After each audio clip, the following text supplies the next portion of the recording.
Hello students, welcome to my new video. In this video we have discussed about introduction of exercise 3.4 of class 10th. तो इसमें students हम लोग exercise 3.4 के introduction के बारे में बात करेंगे तथा कुछ एग्जांपल को हम लोग देखेंगे, ठीक है ना। तो इसमें देखिए हम लोग को क्या पढ़ना है, एलिमिनेशन मेथड। एलिमिनेशन मेथड मतलब क्या हो गया, विलोपन विधि। तो हम लोग इसमें देखेंगे कि एलिमिनेशन मेथड का कैसे यूज करते हैं, ठीक है ना। और उसका यूज करके हम लोग क्या करेंगे, इक्वेशन को सॉल्व करेंगे। जो भी आपके पेयर ऑफ लीनियर इक्वेशन दिए होंगे उसको हम लोग क्या करेंगे, यहाँ पे सॉल्व करेंगे। तो चलिए हम लोग एक एग्जांपल के थ्रू देखते हैं कि हम लोग एलिमिनेशन मेथड को अर्थात विलोपन विधि को कैसे हम लोग यूज करते हैं, ठीक है ना। तो चलिए देखिए, ध्यान दीजिएगा। यहाँ पे हमारे पास दो समीकरण है, ये पहला समीकरण हो गया और ये क्या हो गया, दूसरा समीकरण हो गया। अब देखिए विलोपन विधि में क्या होता है, बहुत ध्यान समझिएगा। विलोपन विधि में ये होता है कि इसमें हम लोग क्या करते हैं, इन दोनों समीकरणों में, इन दोनों इक्वेशनों में, इन दोनों इक्वेशन में हम लोग क्या करेंगे, किसी एक के गुणांक को, चाहे एक्स के गुणांक यानी कोफिशिएंट को, किसी एक के कोफिशिएंट को, चाहे एक्स के कोफिशिएंट को या फिर वाई के कोफिशिएंट को, हम लोग क्या करते हैं, बराबर करने की कोशिश करते हैं। क्या बोला मैं कि एलिमिनेशन मेथड में, एलिमिनेशन यानी विलोपन विधि में क्या होता है, इसमें हम लोग चाहे एक्स के कोफिशिएंट को बराबर कर ले, एक्स के गुणांक को बराबर कर ले, चाहे हम लोग इसमें क्या करें, वाई के कोफिशिएंट को बराबर कर ले। क्या करना है कि y के गुणांक को बराबर कर लें, ठीक है ना। तो हम लोग क्या करेंगे, यहाँ पे देखते हैं x का कोफिशिएंट 2 है, यानी x का गुणांक 2 है, और यहाँ पे x का कोफिशिएंट 3 है, x का गुणांक क्या है, यहाँ पर 3 है, ठीक है ना। अब बताइए, दोनों के कोफिशिएंट को, दोनों के गुणांक को बराबर करने के लिए, इक्वल करने के लिए हम लोग को क्या करना पड़ेगा, इसमें 3 का मल्टीप्लाई करना पड़ेगा और इसमें 2 का करना पड़ेगा। 3 का करेंगे तो 3 2 जा 6 हो जाएगा, 2 का करेंगे तो 2 3 जा 6 हो जाएगा। या फिर अगर y के कोफिशिएंट को, y के गुणांक को बराबर करना चाहे तो क्या करेंगे, तो हम लोग क्या करेंगे, इसमें 2 का मल्टीप्लाई कर लेंगे और इसमें 1 का, तो 2 का करेंगे 2y, 1 का करेंगे तो 2 1 जा 2, 2y हो जाएगा, ठीक है ना। तो हम क्या करते हैं, यहाँ पे हम y के गुणांक को, y के कोफिशिएंट को बराबर करने की कोशिश करते हैं। बाकी आप चाहे x के कोफिशिएंट को बराबर कीजिए, चाहे y की, वो आपकी इच्छा है, आपकी मर्जी है, ठीक है ना। लेकिन हम यहाँ पे क्या करेंगे, यहाँ पर हम y के कोफिशिएंट को बराबर करने चल रहे हैं, ठीक है ना। तो देखिए y के कोफिशिएंट को अगर बराबर करना पड़ेगा तो इसके लिए यहाँ इस वाले इक्वेशन में 2 का मल्टीप्लाई करना पड़ेगा, तभी तो 2y होगा, और इस वाली इक्वेशन में 1 का मल्टीप्लाई करना पड़ेगा, तभी तो 2 1 जा 2, 2 का 2 ही रह जाएगा, ये भी 2y हो जाएगा, 2 का मल्टीप्लाई करेंगे 2y ये भी हो जाएगा और 2y ये भी हो जाएगा। तो उसके बाद यानी कोफिशिएंट क्या हो गया, बराबर हो गया, गुणांक y के क्या हो जाएंगे, बराबर हो जाएंगे। मतलब कहने का मतलब ये है कि पहले समीकरण में तो हम लोग लिखेंगे क्या, multiply by 2 in equation first and multiply by 1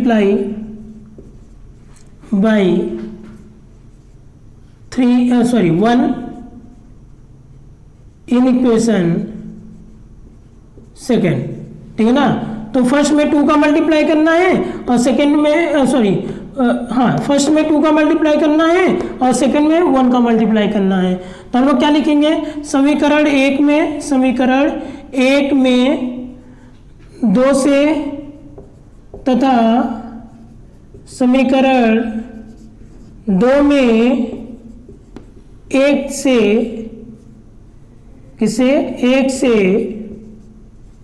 गुणा करने पर। तो चलिए देखते हैं, इसमें 2 का मल्टीप्लाई कीजिए तो 2 2 जा 4x प्लस 2 1 जा 2y, 5 2 जा 10 हो गया ना। ये हो गया आपका थर्ड इक्वेशन। आप तीसरा समीकरण इसको बना सकते हो। अब देखिए इसमें 1 का मल्टीप्लाई करेंगे तो ये ये क्या रहेगा, सेम टू सेम रह जाएंगे, ठीक है ना। तो ये क्या हो जाएगा, ये हो गया, सेम टू सेम रख दिया गया इसको, और ये क्या हो गया, 4 हो गया, कोई दिक्कत नहीं, ठीक है ना। ये चौथा समीकरण हो गया। अब क्या करते हैं, हमारा मकसद क्या था, हमारा मकसद ये था कि हम किसी एक के कोफिशिएंट को बराबर कर देंगे, फिर दोनों को हम लोग क्या करेंगे, सबट्रैक्ट कर देंगे। तो ये y जिसके कोफिशिएंट को बराबर कर रहे हैं उसको हम लोग क्या करते हैं, हटाने की कोशिश करते हैं, बाहर करने की कोशिश करते हैं। तो यहाँ पे देखिए y का कोफिशिएंट बराबर हो गया है। अब y को यहाँ से हटाना चाह रहे हैं हम लोग, ठीक है ना। y को हम लोग क्या करेंगे, यहाँ से बाहर निकालना चाहते हैं। तो y तभी बाहर निकलेगा जब हम लोग क्या करेंगे, नीचे वाले को ऊपर वाले से घटा देंगे। क्यों घटा देंगे, तो ये माइनस साइन हो जाएगी, ये प्लस में है ही, तो प्लस माइनस माइनस और दोनों कट जाएंगे, जीरो आ जाएंगे। यानी कि y वाला जो y है वो क्या हो जाएगा, हट जाएगा, y वाला टर्म्स हट जाएगा यहाँ से, y वाला जो पद है वो क्या होगा, यहाँ से हट जाएगा। कैसे हट जाएगा, इसको माइनस करने पर। यानी कि हम लोग क्या करेंगे, थर्ड में से फोर्थ को क्या करेंगे, माइनस करेंगे। तो चलिए माइनस कर लेते हैं। तो हम लोग लिखेंगे क्या, on subtracting equation 4 from equation 3, ठीक है ना। क्या लिखेंगे, समीकरण तीन में से समीकरण क्या हुआ, समीकरण 3 में से समीकरण किसको, 4 को घटाने पर, ठीक है ना, 4 को घटाने पर। चलिए देखते हैं हम लोग क्या करते हैं, सब्ट्रैक्ट करते हैं, देखते हैं क्या मिलता है हम लोग को, ठीक है ना। चलिए ध्यान दीजिए, तो क्या करेंगे, 4x + 2y = 10 हो गया। यहाँ पे -3x हो जाएगा क्योंकि माइनस कर रहे हैं, -2y जहाँ प्लस है वहाँ माइनस होता जाएगा, और -8 जहाँ प्लस है वहाँ माइनस होता है, जहाँ माइनस होता है वहाँ प्लस होता है। कब, जब हम लोग क्या करते हैं, घटाते हैं, ठीक है ना। तो नीचे वाले में साइन चेंज हो जाएगी। तो देखिए 4 में से 3 गया, x बचा, ये दोनों कैंसिल आउट हो गए क्योंकि दोनों सेम है, 2y है, और एक प्लस में एक माइनस में, तो कैंसिल आउट हो जाएगा, ठीक है ना। 10 में से 8 गया, कितना बचा, 2, यानी कि x की वैल्यू आपको मिल चुकी है कितना, 2, ठीक है ना। अब इस x का मान हम लोग क्या करेंगे, किसी एक समीकरण में रख देंगे। तो हम लोग रखेंगे क्या, put the value of x in equation किसमें, फर्स्ट में रख देते हैं। तो x का मान समीकरण 1 में रखने पर, तो x का मान समीकरण 1 में रखिए, तो 2x + y, देखिए 2x है ना समीकरण 1, तो 2x, x की जगह 2 + y बराबर कितना हो गया, 5, 2 दूना 4, 4 + y बराबर कितना हो गया, 5, ठीक है ना। अब ये 5 जाएगा, 4 जाएगा, यहाँ पे घटेगा, तो 5 - 4, तो y बराबर कितना हो गया, 5 में से 4 गया, 1 आ गया, कितना आ गया, y बराबर 1 आ गया। समझ में आया कि नहीं आया, ठीक है ना। y बराबर क्या मिल जा रहा है आपको, 1 मिल जा रहा है, ठीक है। तो देखिए क्या किया गया एलिमिनेशन मेथड में, एलिमिनेशन यानी विलोपन विधि में क्या किया गया, इसमें हम लोग क्या करते हैं, किसी एक के कोफिशिएंट को बराबर करते हैं, किसी एक के गुणांक को बराबर करते हैं, चाहे x के गुणांक को बराबर कर लो, चाहे y के गुणांक को बराबर कर लो। अच्छा, गुणांक को यानी कि कोफिशिएंट को बराबर क्यों करते हैं, क्योंकि हमको एक बाहर निकालना पड़ता है, एक को एलिमिनेट करना पड़ता है। तो अगर एक को बाहर निकालेंगे तो एक किसको, हमने क्या किया, यहाँ पे हमने y को बाहर निकाला, ठीक है ना, y को बाहर किया। तो y को बाहर करने के लिए क्या करना पड़ा, y के कोफिशिएंट को बराबर रखना पड़ा, और y के कोफिशिएंट को बराबर रखने के लिए क्या करना पड़ा, वहाँ पे मल्टीप्लाई करना पड़ा। देखिए ना, पहले इक्वेशन में फर्स्ट का मल्टीप्लाई करना पड़ा, सेकेंड इक्वेशन में फर्स्ट का, पहले इक्वेशन में 2 का मल्टीप्लाई करना पड़ा, और सेकेंड इक्वेशन में फर्स्ट का मल्टीप्लाई करना पड़ा।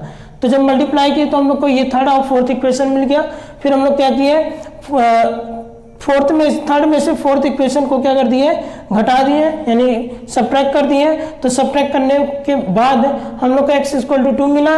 अब x की वैल्यू चाहे इसमें रख दो, चाहे इसमें रख दो, चाहे जिसमें पुट कर दीजिए x की वैल्यू। तो हमने क्या किया, फर्स्ट वाले में x की वैल्यू पुट कर दिया, ठीक है ना। तो देखो, put the value of x in equation first, x का मान समीकरण 1 में रखने पर तो रख दिया, तो यहाँ पे क्या आ गया आपका वैल्यू, y = 1 आ गया।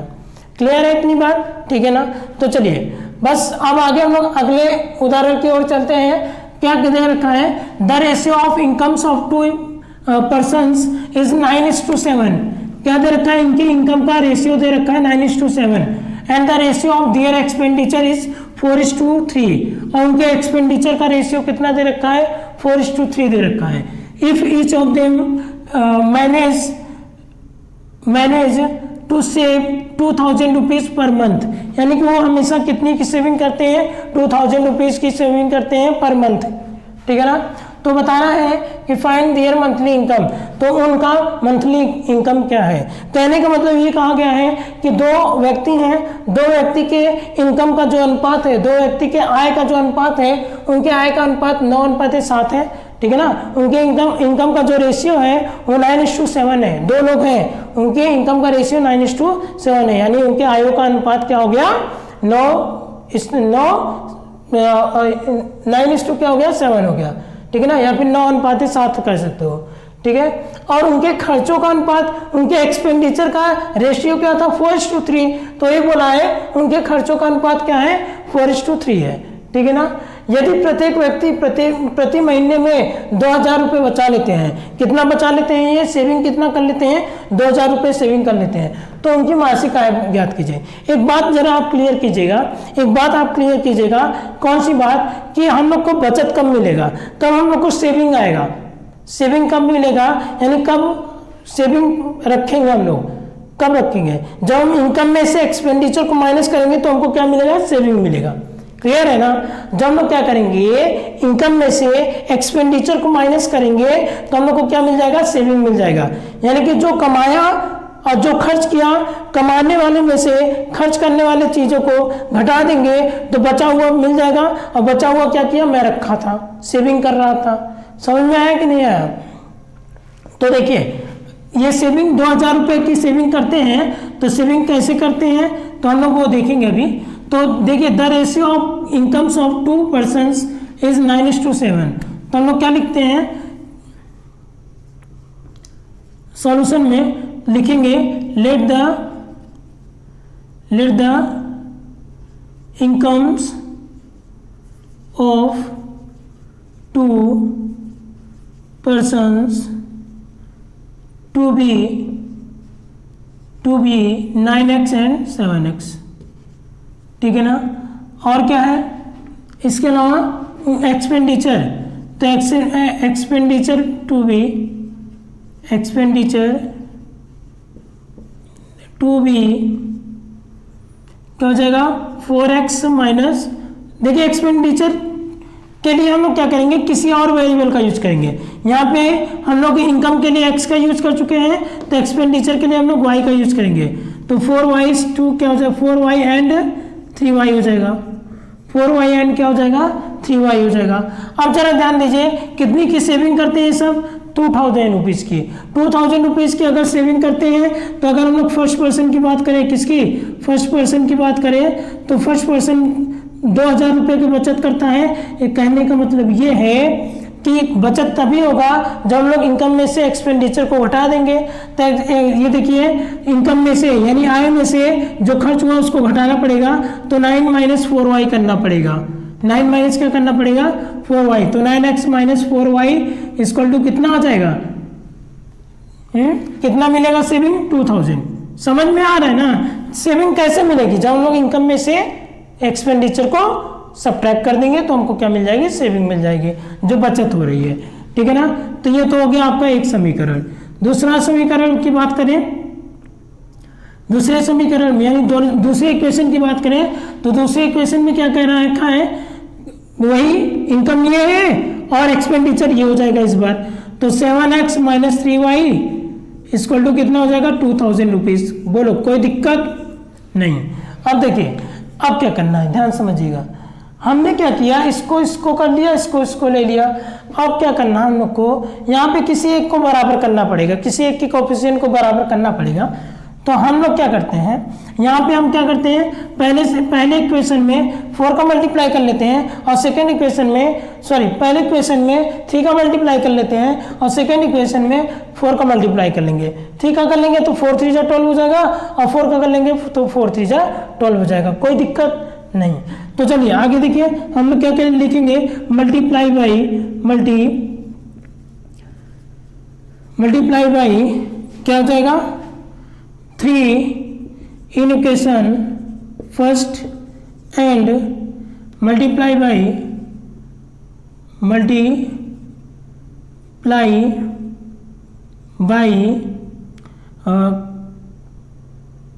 क्या हो जाएगा, किसमें, सेकेंड वाले में, मल्टीप्लाई बाई, किससे मल्टीप्लाई करेंगे सेकेंड वाले में, हमको इसको क्या बनाना है, इसको 12 बनाना है, इसको 12 बनाना है, ध्यान समझिएगा।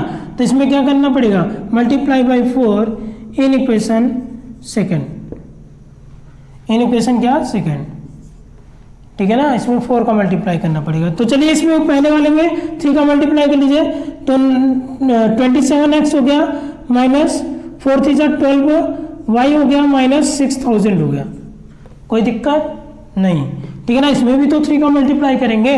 अब क्या करा है, सेकंड में 4 का मल्टीप्लाई करना है, तो ये क्या हो गया, 28x हो गया इक्वल टू कितना हो गया, 28x हो गया, और ये 4 3 12 y हो गया, ठीक है ना, इक्वल टू 4 का इसमें भी करिए, 4 का इसमें करेंगे तो कितना आएगा, 8000 रुपीज़, ठीक है ना। कितना हो जाएगा, 8000, यहाँ पे जो साइन था वो साइन रहेगा आपका, कोई दिक्कत नहीं ना।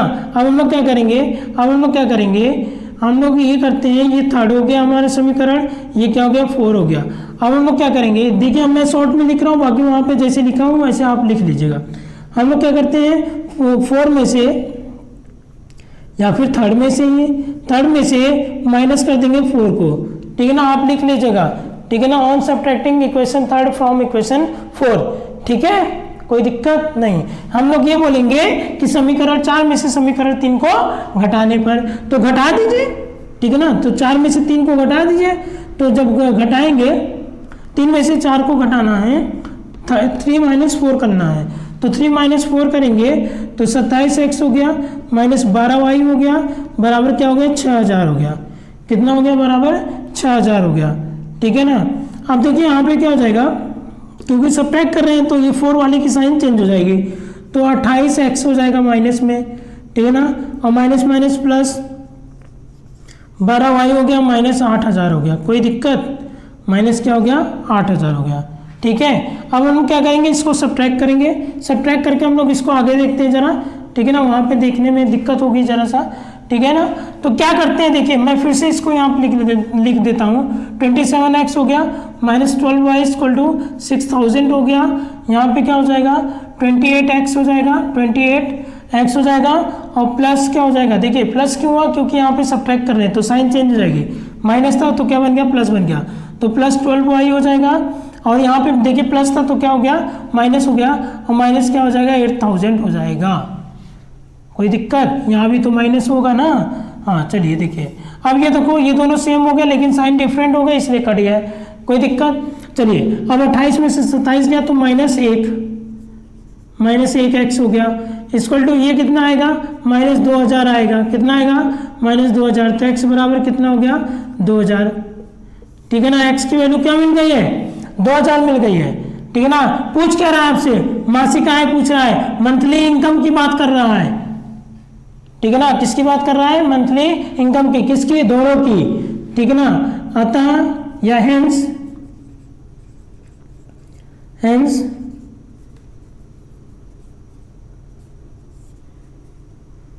क्या करेंगे, यहाँ पे x की वैल्यू 2000 आ गई ना, तो लिख सकते हैं, हेंस ना करिए, देयरफॉर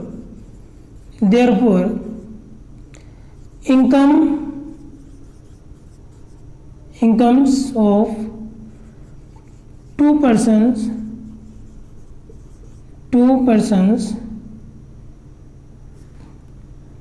क्या हो जाएगा, therefore incomes of two persons are, क्या हो जाएगा, पहला क्या है देखिए 9x, तो 9 × 2000 कितना हो जाएगा 18,000, कितना हो जाएगा 18,000 रुपीज़, ठीक है ना, सॉरी हाँ इतना इनकम आ गया।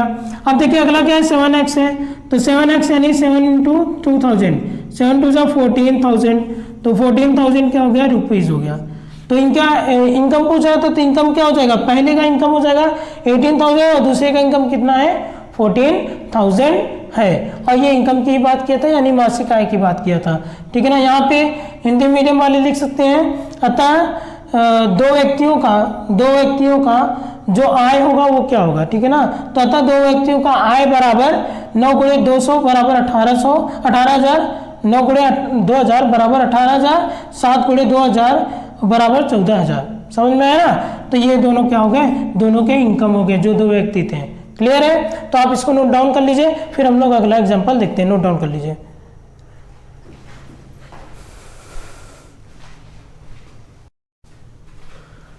हाँ, तो चलिए स्टूडेंट्स, हम लोग क्या करते हैं, हम लोग अगले एग्जांपल को देख लेते हैं। तो अगला एग्जांपल है the sum of 2 digit numbers. क्या कह रहा है? The sum of 2 digit numbers and the number obtained by reversing the digits. ठीक है ना? किसका किसका सम? 2 डिजिट नंबर का जो 2 डिजिट नंबर होगा वो, और वो 2 डिजिट नंबर के डिजिट को रिवर्स करने पर जो नंबर मिलेगा वो, उनका सम क्या होगा? 66 होगा। ठीक है? कहने का मतलब ये है कि अगर हम लोग मान लिए 2 डिजिट नंबर एक्स वाई है, एक्स वाई क्या है? 2 डिजिट नंबर है, ऐसे मानते हैं। 56 2 डिजिट नंबर है ना, 56, और इसके डिजिट को, एक तो ये नंबर हो गया, एक तो इसके डिजिट को रिवर्स करने पर, रिवर्स करने का मतलब ये इधर आ जाएगा, ये इधर, तो क्या बन जाएगा? 65 बन जाएगा। ठीक है ना? रिवर्स करने पर इनका जो सम होगा वो क्या होगा? 66 होगा। मतलब सम तो 66 नहीं होगा, लेकिन मैं समझा रहा हूँ ऐसे एग्जाम्पल थ्रू कि सम क्या होगा? 66 होगा। वो ऐसा बोल रहा है। कहने का मतलब ये है कि अगर ये 2 डिजिट नंबर एक्स वाई है और इसका रिवर्स करने पर यानी वाई एक्स कर दिया तो क्या मिलेगा? 66 मिलेगा। ये ऐसा बोला गया है। समझ में आ गया? चलिए आगे क्या दे रखा है? If the digit of the number differ by 2, यानी कि उस नंबर का डिजिट, जैसे 56 लिया था तो इसके इस नंबर के डिजिट का डिफरेंस यानी 6 माइनस 5 कितना होगा बताइए? 2 होगा। ये ऐसा बोल रखा है। तो फाइंड द नंबर, तो हम लोग को नंबर फाइंड आउट करना है। How many such number are there, ऐसे कितने नंबर हो सकते हैं। ठीक है ना? या ऐसे कितनी संख्याएं होंगी। तो 2 अंकों की संख्या, 2 अंकों की एक संख्या एवं उसके अंकों को लटने पर बनी संख्या का योग 66 है। जैसे मैंने अभी आपको बताया कि 2 अंकों की संख्या, जैसे मान लीजिए 56 है, ठीक है ना, और उसके अंकों को पलटने पर, उसके अंकों को पलटने पर, तो अंकों को पलट दीजिए तो ये 6 इधर आ जाएगा, 5 इधर, तो 65 आ जाएगा। इनका योग कितना है? 66 ऐसा बोल रखा है, तो इनका योग क्या हो गया? मान लेते हैं ऐसे कि 66 है।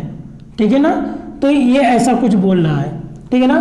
कह रहा है यदि संख्या के अंकों का अंतर यानी क्या? 6 - 5 बराबर क्या है? 2। 6 - 5 बराबर क्या है? 2। तो संख्या ज्ञात कीजिए। तो आपको संख्या ज्ञात करनी है। तो देखिए हम लोग तो ऐसे कोई नंबर रख नहीं सकते। ठीक है ना? तो हम लोग क्या करेंगे? हम लोग यहाँ पे लेट करेंगे। ठीक है ना? तो क्या लिखेंगे यहाँ पर? Let the ones and tens place digit to be x and y respectively। ठीक है ना? तो क्या लिखना है हम लोग को?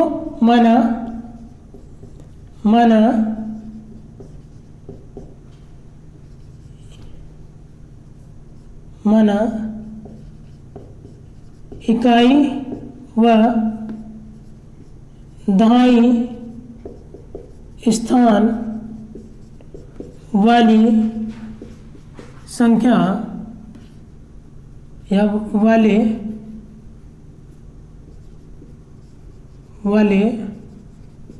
अंक क्रमशः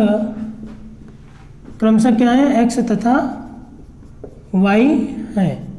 अब जरा ध्यान से समझिएगा। तो नंबर क्या होगा? तो नंबर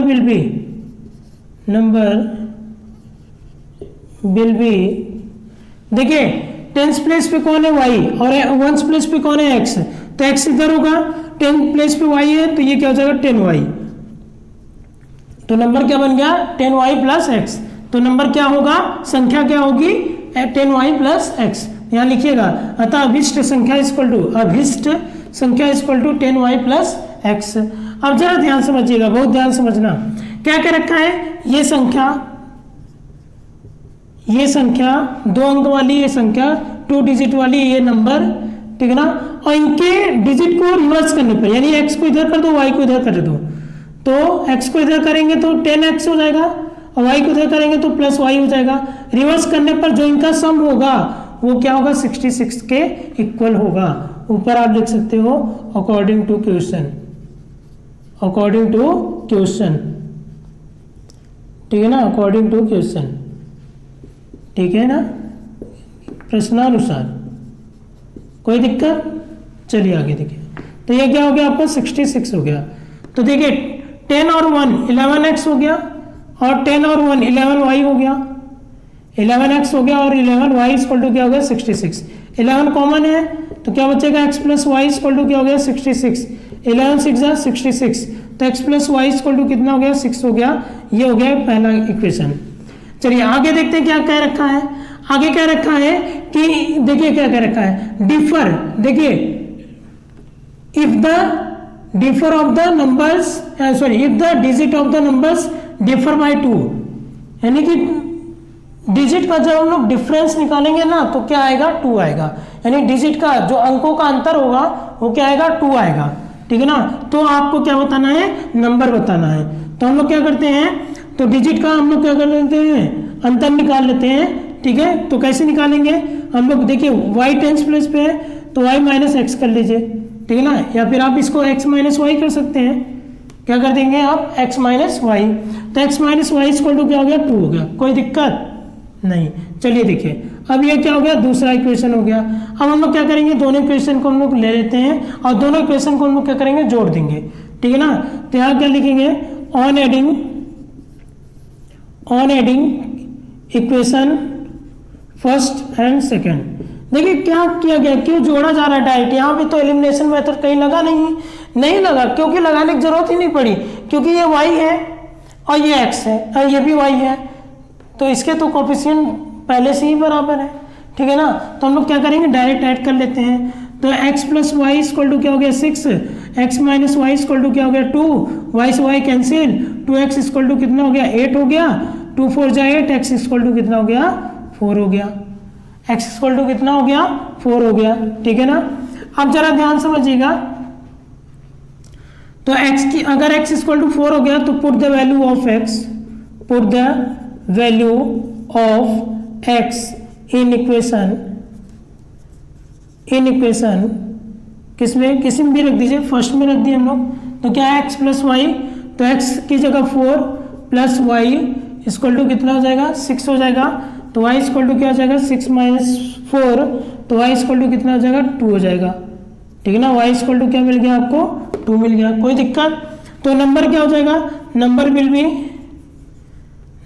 बी क्या है 10y प्लस एक्स है ना, तो 10y की जगह 2 और प्लस x की जगह 4, 20 और 4 24, तो क्या हो गया नंबर 24। तो कह रहा है कि ऐसे कितने नंबर हो सकते हैं, कितने नंबर बन सकते हैं। तो देखिए एक कंडीशन ये था, जब आप y माइनस एक्स करते, क्योंकि हमको तो मालूम नहीं है कौन सा बड़ा है कौन सा छोटा है। अरे जब 2 अंकों की संख्या है तो हमको तो ये नहीं मालूम था ना, जब इसमें किसको आप बड़ा कहोगे किसको छोटा कहोगे, बताओ, ये तो नहीं मालूम हम लोग को। तो हम लोग क्या किया, x माइनस वाई कर लिए। जब हम लोग इसको y माइनस एक्स करते ना तो दूसरा आंसर आता, यहाँ पे 42 आता। तो वही पूछ रहा है कितनी संख्याएं बन सकती हैं। तो ऐसी कितनी संख्याएं बनेंगी 2, कितनी 2 संख्याएं बनेंगी, ठीक है ना। कौन कौन सी है 24 और, देखिए ध्यान से, दोनों आपको ये पूरा लिखना पड़ेगा, 24 और 42, ठीक है ना। तो ये है इस क्वेश्चन का सॉल्यूशन। तो आप इसको नोट डाउन कर लीजिए। बाकी ये इंट्रोडक्शन पार्ट खत्म हो गया है। अब हम लोग एक्सरसाइज को सॉल्व करेंगे नेक्स्ट वीडियो में, तब तक आप इसको नोट डाउन कर लीजिए।